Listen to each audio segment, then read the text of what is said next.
Bonjour et bienvenue dans le 9e épisode du podcast Journal d'endurance.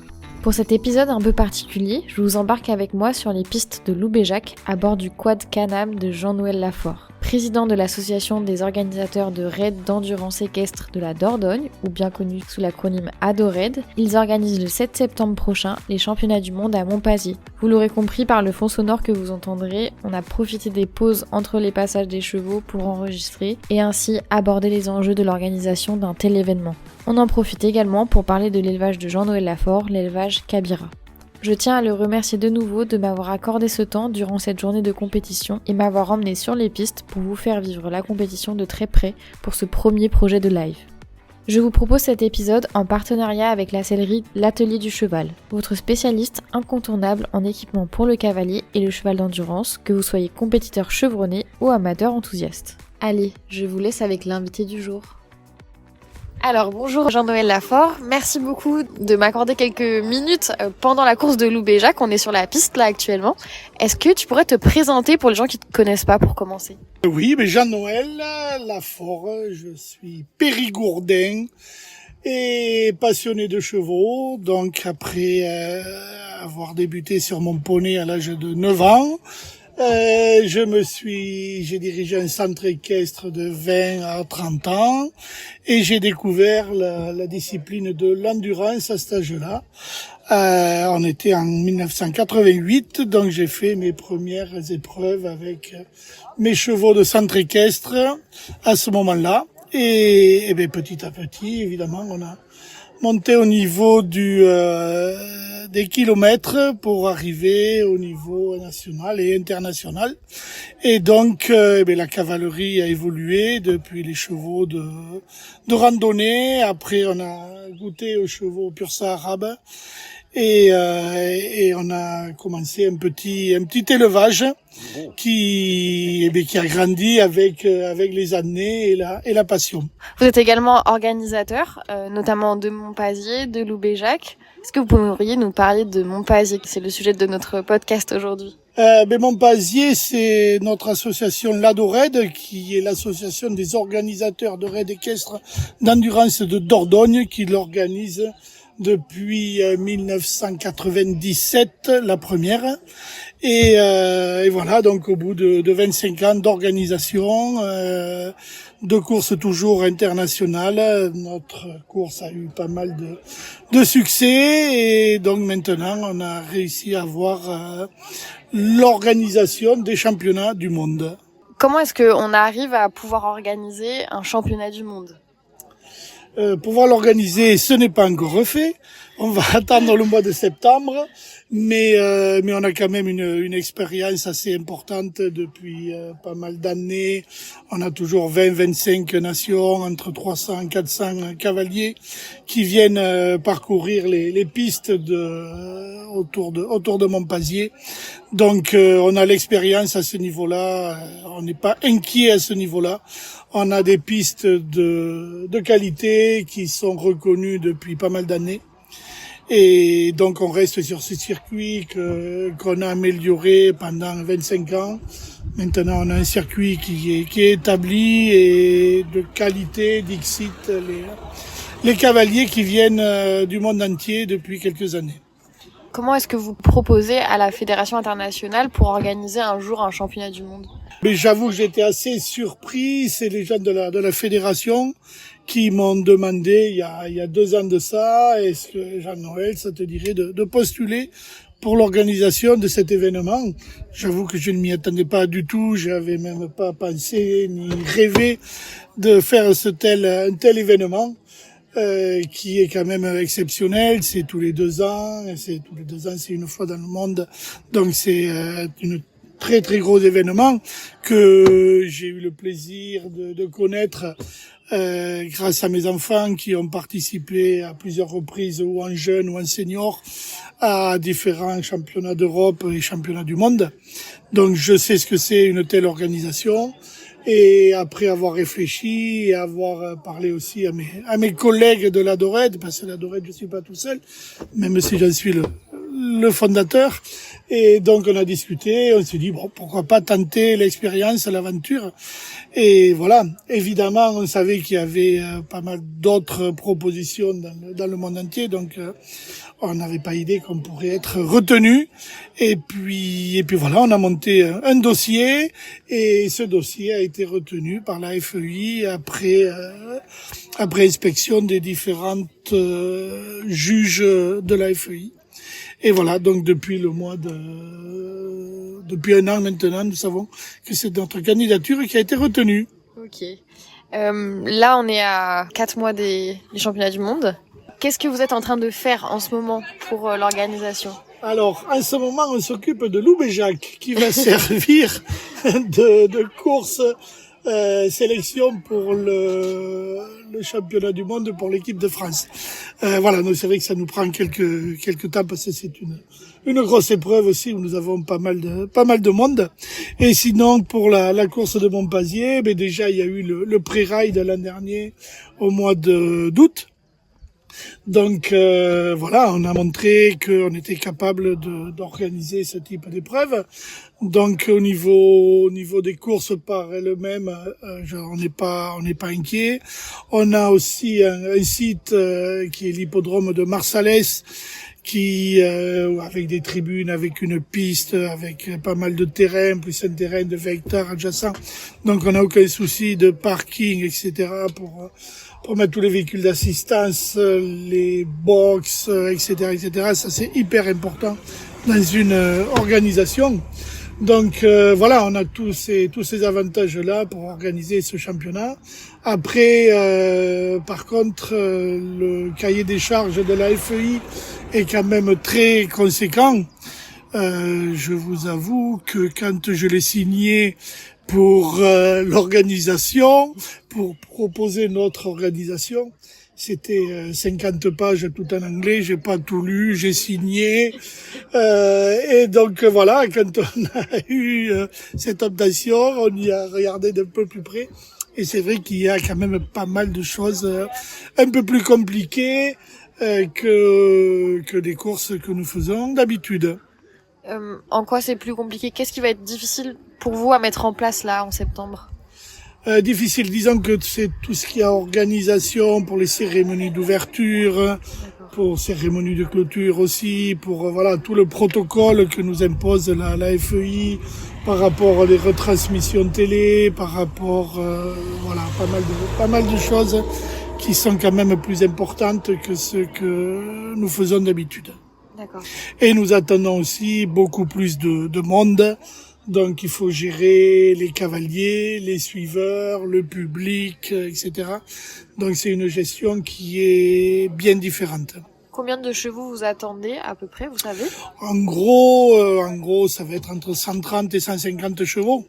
Donc c'est pas forcément le nombre de chevaux qui est gênant, mais après 150 chevaux, ça veut dire 600 accompagnateurs. Plus les cavaliers, plus les staffs, etc. Donc ça fait déjà 1000 personnes rien que de participants, plus voilà tous les gens qui vont vouloir venir voir cet événement et qu'il va falloir gérer et sur le site et aussi sur les pistes, parce que quand on vient voir de l'endurance, on aime bien aussi voir les chevaux pendant le parcours. Donc on a déjà tout calculé pas mal de choses au niveau des points d'assistance publique pour ne pas gêner non plus les assistants de la course. Et voilà, donc c'est un petit peu compliqué, mais a priori on est au point pour tout ça. Super. Est-ce que vous pourriez nous décrire la piste de Montpazier ? Piste de Montpazier, oui, ce sont des terrains un petit peu variés au niveau du sol. On a pas mal de sable, donc un petit peu argileux, mais très peu.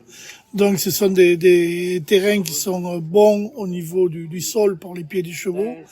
Et après un petit peu de dénivelé, assez léger, mais assez technique. On n'a pas de grandes lignes droites comme Compiègne ou Fontainebleau.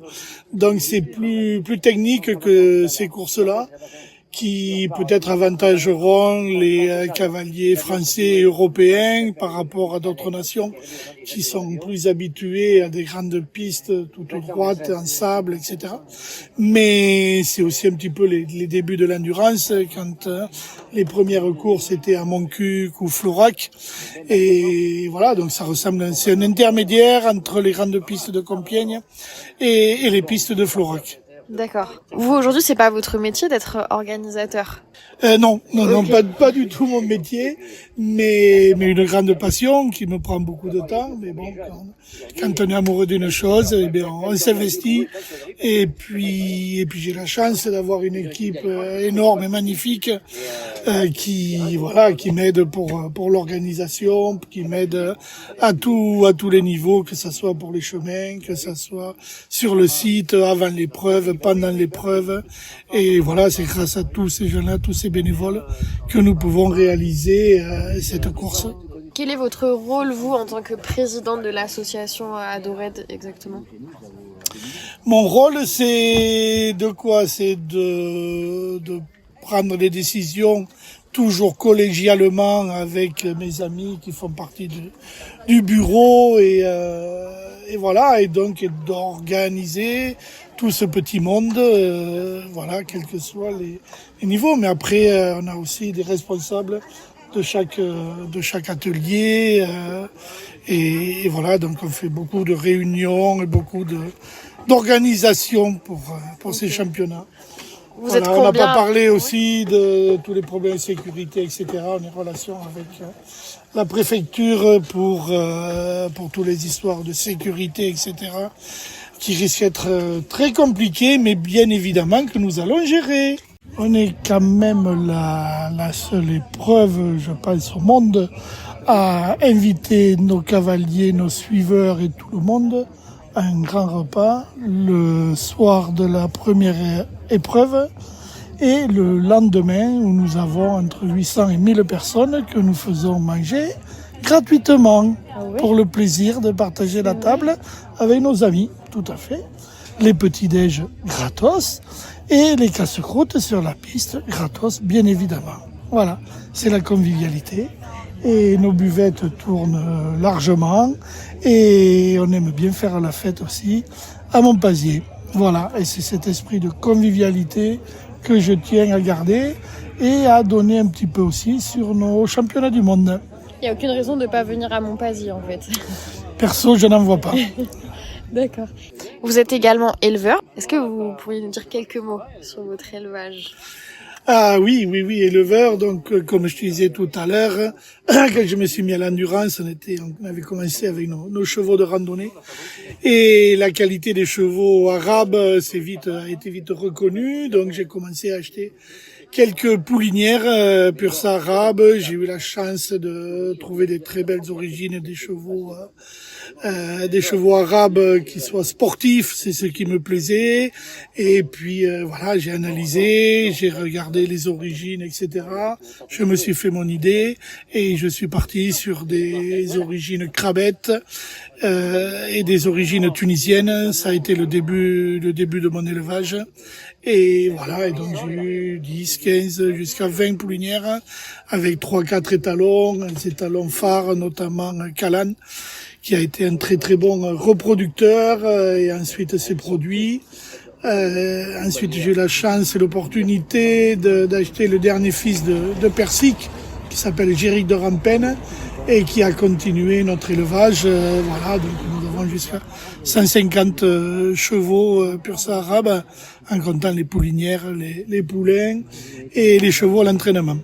Donc vous avez un métier, vous êtes organisateur de l'une des plus grosses courses, enfin deux des plus grosses courses de France, et en plus vous avez un élevage énorme. Vous arrivez à faire tout ça? Oui, maintenant depuis quelques années, c'est mon fils Julien qui gère l'élevage et l'entraînement des chevaux d'endurance. Donc voilà, ça me soulage un peu. Évidemment, j'ai toujours le regard. Ce sont toujours mes bébés que j'aime bien regarder à l'entraînement et pendant les courses. Vous continuez à suivre beaucoup vos enfants du coup sur les courses parce qu'ils continuent à s'illustrer au plus haut niveau? Je le fais un petit peu moins que je ne l'ai fait à une époque. Et puis, il faut pas le dire, mais je me suis découvert une autre passion dans les chevaux depuis 3-4 ans. C'est les courses de trot. Et voilà, et j'ai craqué. Je me suis monté mon petit élevage de trotteurs. Donc, j'ai maintenant une dizaine de poulinières et une trentaine de produits de 6 mois à 3 ans qui courent et voilà. Toujours dans les chevaux, mais une passion un petit peu différente. Est-ce que votre expérience dans l'endurance vous a apporté dans l'élevage de vos trotteurs? Pas du tout. Pas du tout, ok. c'est clair au moins. Au niveau, oui, c'est un cheval, c'est toujours un cheval, Oui. mais c'est une discipline complètement différente, donc j'avoue que ce n'est pas... Évidemment, quand on est éleveur, on sait s'occuper des chevaux, on sait s'occuper des poulinières, etc. Mais c'est vraiment différent entre les courses de trot et les courses d'endurance. D'accord. Vous montez encore à cheval, vous? Non, malheureusement, beaucoup moins. Je monte à cheval quand je pars en vacances dans les pays exotiques. Mais au quotidien, je ne monte pas. Je mène un petit peu mes trotteurs à l'entraînement. D'accord. Mais ça fait 5-6 ans que je ne monte plus les chevaux d'endurance.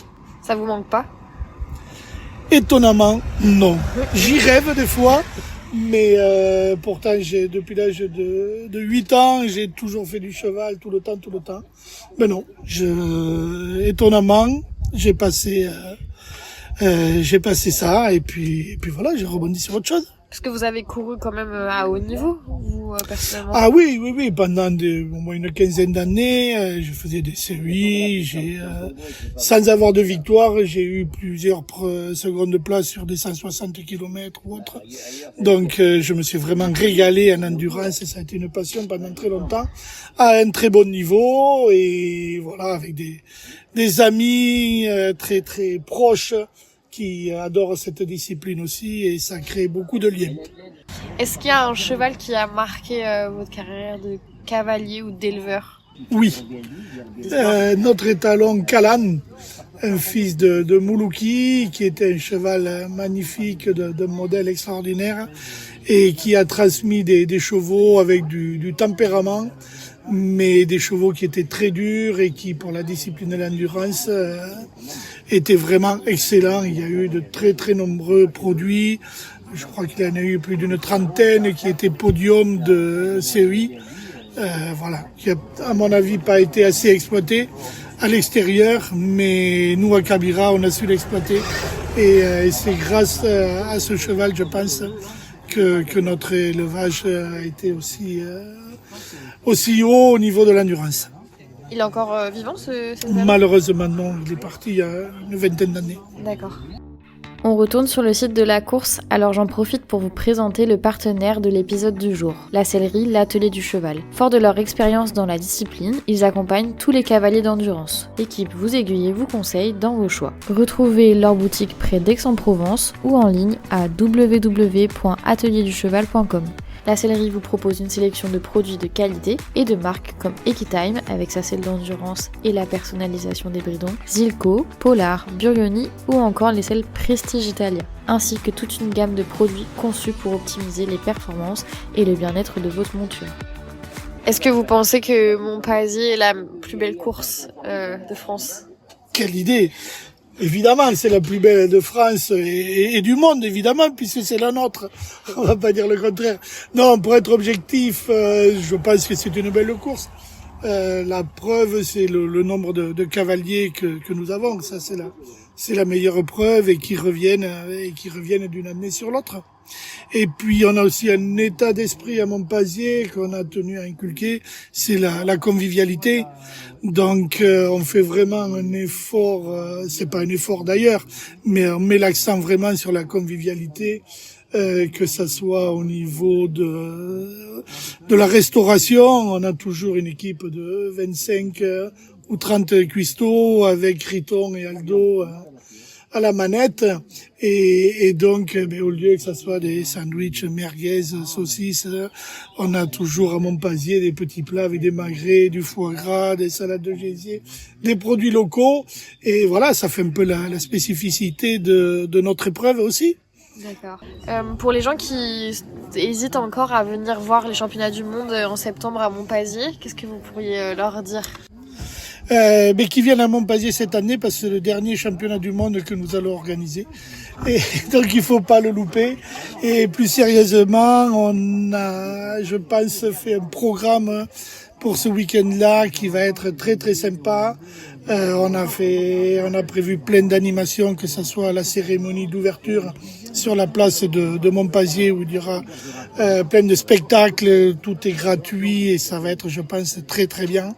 Le vendredi, après les contrôles veto sur l'hippodrome, on a aussi des animations avec les Hasta Luego, qui est une troupe très connue internationalement qui va venir faire un spectacle aussi sur l'hippodrome, plus d'autres animations, le samedi aussi, et évidemment le spectacle de la course par elle-même qui, je le pense, j'en suis certain, sera d'un très très haut niveau.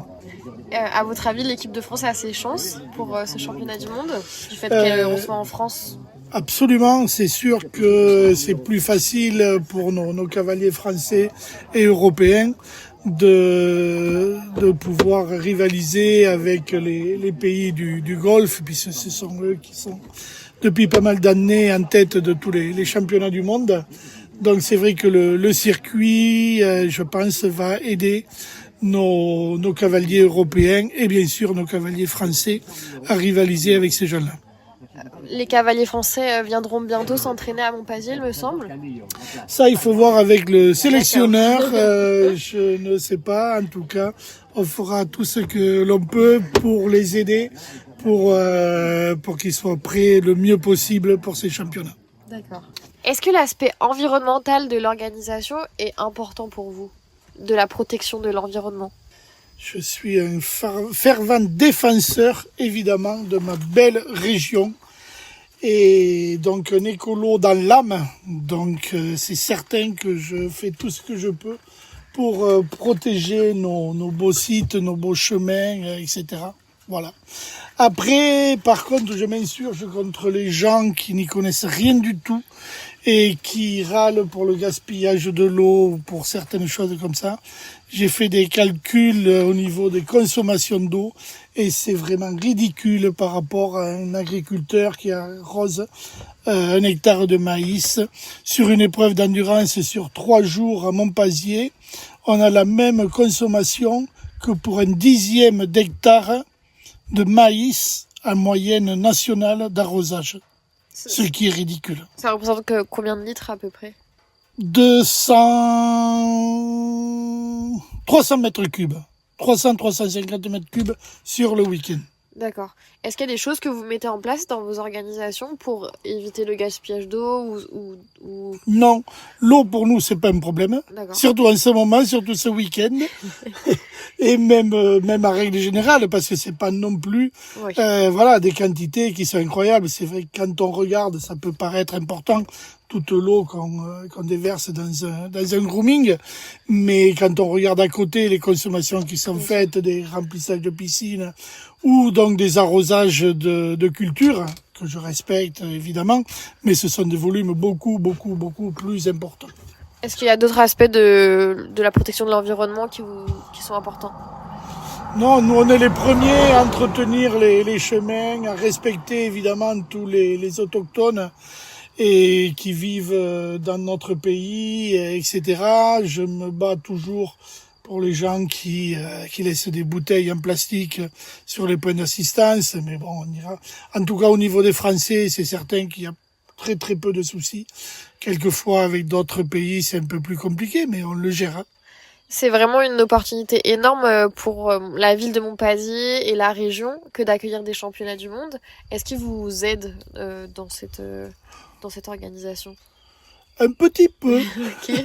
pas financièrement, c'est certain, mais par contre, oui, on a de très bons rapports de toute façon avec les municipalités de Marsales, parce qu'on dit Monpazier, mais on est sur la commune de Marsales, et donc de Marsales, de Monpazier, et toutes les municipalités autour, tous les maires et tous les gens. On a pas mal de chemins qui passent chez des privés et on a au moins une 50aine d'autorisations de privés qui nous laissent passer. On sait aussi les remercier avec un petit carton de vin. On les invite à un repas, etc. Et voilà, du coup, il y a une très bonne relation entre tous les gens de notre canton et notre association. Est-ce que vous avez calculé les retombées financières que Monpazier, que les championnats du monde vont pouvoir apporter à la région, à la ville? Ça rentre en compte dans votre organisation? C'est certain que c'est très important. Déjà, nos courses habituelles, on n'a pas vraiment chiffré, mais il y a une économie locale pendant ce week-end, je dirais pendant la semaine avant l'épreuve, qui est très important au niveau des restaurations, des hôtels, de tout ce qui est logement. Comment l'organisation des courses a évolué depuis 20-25 ans que vous organisez Monpazier? L'organisation des courses, on a été obligé de s'adapter à la vitesse à laquelle courent maintenant les chevaux d'endurance et à la récupération cardiaque qui s'est améliorée d'une manière incroyable par rapport à 20 ans. Un cheval qui récupérait en 5 minutes il y a 25-30 ans, c'était très bien. Maintenant, c'est plutôt entre 1 minute et 1 minute 30, voire moins d'une minute. Après, on a un cahier des charges aussi au niveau de la FEI pour toutes les courses internationales qui a bien évolué. Voilà, donc on est obligé de s'adapter à tout ça, d'avoir beaucoup plus de juges vétérinaires, etc. Certaines choses vont dans le bon sens quand c'est pour la protection des chevaux. Il y a d'autres choses qui me gênent davantage, mais je n'en parlerai pas maintenant. Bon, ça marche. Du coup, vous avez en fait réfléchi l'arrivée des chevaux et leur entrée dans le vet gate pour que ça soit le plus facile et rapide possible, c'est ça? Oui, tout à fait. Nos sites ont évolué, les emplacements, des grooming, etc. Maintenant, on a des grooming avec des fast lines. Autrefois, c'était des grands bidons avec des petits seaux et voilà, c'était complètement différent. D'accord. Est-ce que vous appréciez cette nouvelle endurance? Certaines choses, je trouve très très bien. Les chevaux sont de plus en plus de qualité, de plus en plus près. On a maintenant que de très beaux chevaux sur les courses de ce niveau. Par rapport à il y a 30 ans où on pouvait faire une course nationale avec un cheval de randonnée. Maintenant, ça n'existe plus, donc ça c'est très bien.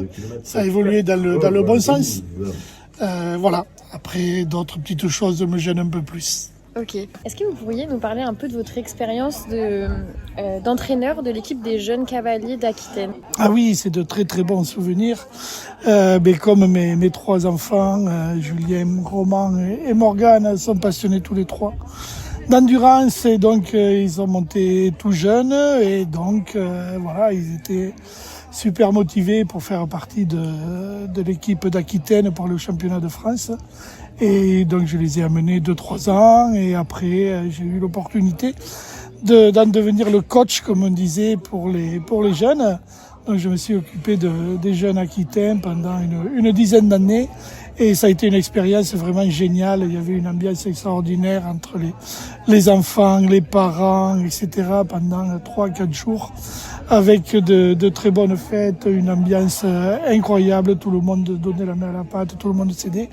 Et puis on avait des bons chevaux, des bons cavaliers. Et du coup, sur 10 années, je pense qu'on a dû avoir 6 ou 7 médailles d'or et 2 d'argent. Vraiment, on a eu de très beaux résultats. Et c'est des souvenirs vraiment extra. Et vous avez laissé la main aujourd'hui? Et j'ai laissé la main parce qu'on peut, voilà, il faut quand même tourner un petit peu la page de temps en temps. Et j'ai laissé la main à Julien, qui a continué pendant 4-5 ans. Voilà, qui a pris le flambeau. Super. On voit quand même beaucoup de vos chevaux sélectionnables et sélectionnés dans l'équipe de France. On peut dire qu'ils ont un niveau quand même déjà incroyable. Mais ça, c'est la génétique, hein. Les génétiques, l'élevage, voilà, depuis 30 ans, on a choisi les souches qui nous plaisaient. On ne s'est pas trop trompé. Comme je disais tout à l'heure, on a eu quand même le trophée du meilleur élevage en France. Donc ça, c'était vraiment un grand honneur. Et c'était une année où sur 10 cavaliers 10 chevaux en présélection pour un championnat, il y avait quand même 5 Cabiras. Donc ça, c'était vraiment génial, ce qui prouve qu'on s'est pas trop trompé dans les origines et que voilà, l'élevage est fait correctement. Et aujourd'hui, vous le prouvez en remportant la 3e place avec votre fils. Et bien voilà, c'est encore aujourd'hui une 3e place magnifique sur une épreuve d'un très très haut niveau avec un Kabira comme tous les chevaux qui sont à la maison. Ce sont tous des Kabira qui sont nés à la maison. Super. Merci beaucoup de m'avoir emmené toute la journée avec vous. C'était très intéressant de vous suivre et de effectivement voir comment vous transmettez cette convivialité entre tous. Et même tous les bénévoles, vous les checkez et vous les saluez tous de la même manière. Et je trouve ça super en tout cas. Évidemment, si on veut faire quelque chose, il faut avoir une bonne équipe. Et pour pouvoir organiser quelque chose, il faut être entouré de gens, et j'ai la chance d'être entouré de gens extraordinaires qui me suivent depuis des années, qui sont tous vraiment de très très bons amis, et c'est comme ça que ça fonctionne dans mon esprit. Est-ce que vous voulez parler d'autre chose? Ça vous va? D'accord. En te remerciant en tout cas pour ta sympathie. Avec plaisir. Merci beaucoup. Et puis à bientôt à Montpassy alors. On y sera. Et oui. Et on vous attend. Merci. Et voilà, vous êtes arrivés à la fin de ce 9e épisode. J'espère que vous avez apprécié nous accompagner sur les pistes de Loubéjac. J'espère aussi que vous attendez comme moi avec impatience ces championnats du monde, car désormais, vous n'avez aucune excuse pour ne pas venir. Je vous dis à très bientôt dans un prochain épisode ou sur une course d'endurance.